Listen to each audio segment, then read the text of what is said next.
ஆதியோலம் கேட்டு அர்ப்பரிக்கும் காடு கோரமான காட்டு வெள்ள கூடி வேட்டையாடு நீதி கேட்டு தீப்பிடிக்கும் காடு சீரும் காலை கூட்டும் போது சிங்கமேனி வாடு ஆத்திரங்கள் ஆறும் மட்டும் தூக்கம் இல்லையே பொற்களத்தில் காயம் ஒன்று தோல்வி இல்லையே விடாமல் துணிந்தால் வேகையை கொல்லும் பூனையை வீரனே வெற்றியாடு வெற்றியால் தீருமே பட்டுப்பாடு கை கட்டிடாதே பகையை கட்டிடாதே ஒரு பாடு கூட்டம் பாடு உன்னை முந்தியோடு.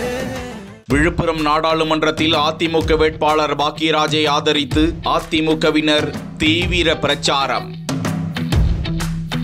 இரட்டை இலையுடன் இருசக்கர வாகன பேரணி.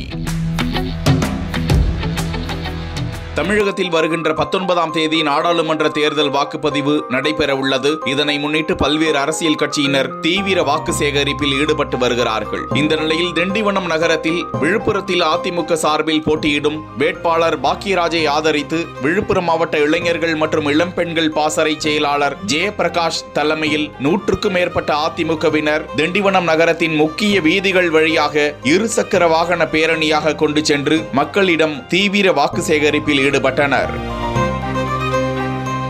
சி.வி. சண்முகம் மற்றும் திண்டிவனம் சட்டமன்ற உறுப்பினர் அர்ஜுனன் ஆகியோர் மக்களிடம் வாக்கு சேகரிப்பில் ஈடுபட்டனர்.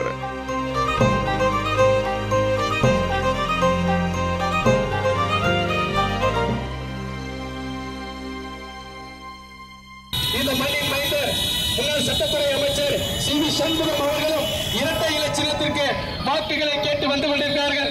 மறவாதீர்கள் வியாபார பெருமக்களே, சிந்தித்து பார்த்து இந்த நாடாளுமன்ற தேர்தலிலே அனைத்து இந்திய அண்ணா திராவிட முன்னேற்ற கழக